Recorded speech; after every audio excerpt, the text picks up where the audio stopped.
जय श्री राम जी की। आप सभी से मेरा सस्नेह प्रणाम।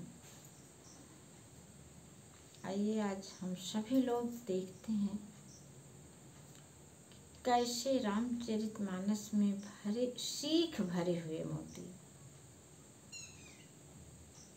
इनकी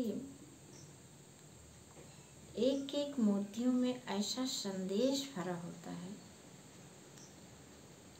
कि शायद हम लोग उसको पहचान जाएं तो सुख समृद्धि विवश हो जाएगी हमारे पास आने के लिए। वो हमको ढूंढेगी।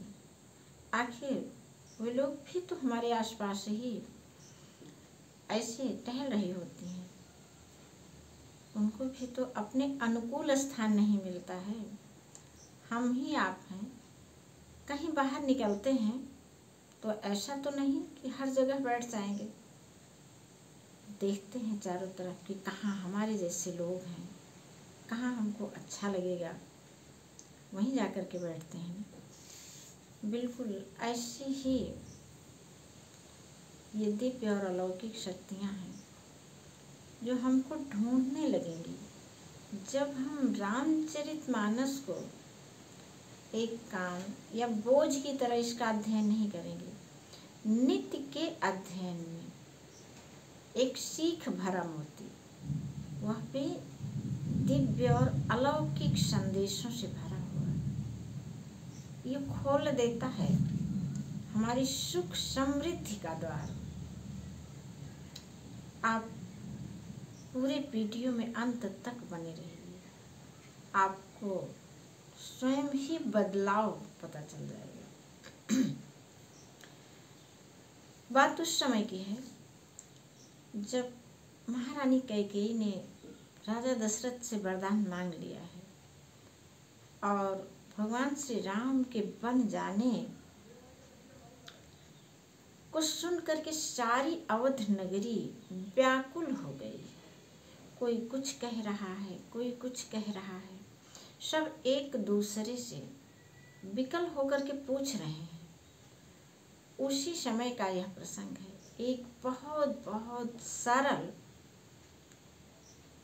और हम सब के सुनने समझने लायक, प्रयोग करने वाले लायक, निःशुल्क और बहुमूल्य मोती है। तो आइए उसको हम सभी सुनते हैं, जानते हैं बिना देर किए हुए। पल भर में एक छोटी सी बात जो बहुत बहुत बड़ी बात होती है, जब उसको हम अपने जीवन में अपना लेते हैं तब। आइए, हाँ, तो उस समय में जब एक दूसरे से सभी बातें कर रहे हैं, पूछ रहे हैं कि ये सब क्या कैसे हो रहा है, 2-3 चौपाई आगे पीछे से देखिए। एक भरत कर सम्मत कहाहीं, एक उदास भाई सुनी रहाहीं। उसी में भाई बहुत तरह के ग्रामवासी होते हैं। आखिर उसी अवध नगरी में तो वह धोबी भी था जिसने सीता माँ को निर्वासित करवा दिया था, वन में करा दिया था। ऐसे ही हमारे आप जैसे ही लोग हमेशा रहे हैं। तो उन्हीं में से एक कह रहा है कि कोई एक सुनकर उदास, हाँ, कोई एक इसमें से भरत जी की सम्मति बता रहा है कि अरे ये सब भरतों के राय रही है। कोई एक सुनकर उदासीन भाव से रह जाते हैं, कुछ बोलते नहीं। उसमें से बहुत सारे लोग इकट्ठे हैं तो कुछ तो सुन करके चुप रह गए, कुछ बोले ही नहीं जो बोल रहे हैं। कुछ उसी में से हैं, कान मूंदी कर रद कही जी हाँ, एक कहीं यह बात अलीहा। सुकृत जाहि यश कहत तुम्हारे, राम भरत कह प्राण प्यारे।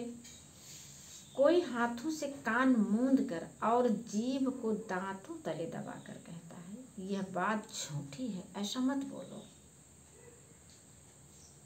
ऐसी बात कहने से तुम्हारे पुण्य नष्ट हो जाएंगे। एक नागरिक दूसरे नागरिक से कह रहा है, उससे कह रहा है जिसने कहा कि भगवान श्री राम के बन जाने में भरत का भी सम्मत है, उन्होंने ही अपनी माता से कहा होगा। सब लोग अपने अपने मतानुसार अपना अंदाजा लगा रहे हैं। तो उसी में कई लोग हैं, जिसने एक ने कहा कि इसमें भरत की भी सम्मति रही होगी, तो और जो आसपास थे कई लोग, उनमें से कुछ तो बिल्कुल चुप ही रह गए, जन सुना ही नहीं। लेकिन एक ने अपने जो है कानों को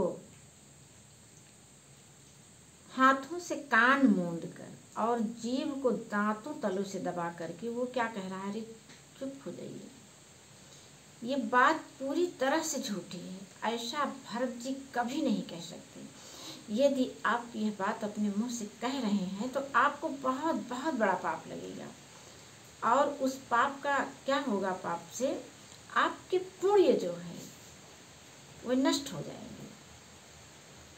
सुकृत जाहि अस कहत तुम्हारे, यह वाक्य हमें क्या संदेश दे रहा है? संदेश भरा मोती चुन लीजिए, उठाइए डायरी और कलम, उसमें आप इसको लिख लीजिए, क्योंकि डायरी और कलम विचारों के लिए लाकर होता है। हम और आप जैसे अपने बहुमूल्य जेवरों को अपने लाकर में कई तालों के बीच में रखते हैं ना, ऐसे ही ये बहुमूल्य विचार भी, वो भी रामचरितमानस के बहुमूल्य विचार, उसको अपनी डायरी रूपी लाकर में भर ले। और उससे क्या होगा कि वो हमको भूलेगा नहीं, जाएगा नहीं कहीं। और नित्य शाम को सोते समय और सुबह जागने पर ये हमको देख लेना है, अप्रण करना है कि हम सभी को कभी भी किसी की निंदा और चुगली नहीं करनी, अन्यथा हमारे सारे पुण्य नष्ट हो जाते हैं। आज बस इतना ही। जय श्री राम जी की। बरसात बहुत तेज हो रही है, बादल भी गरज रहे हैं। फिर मिलेंगे अगले वीडियो में। जय श्री राम जी की।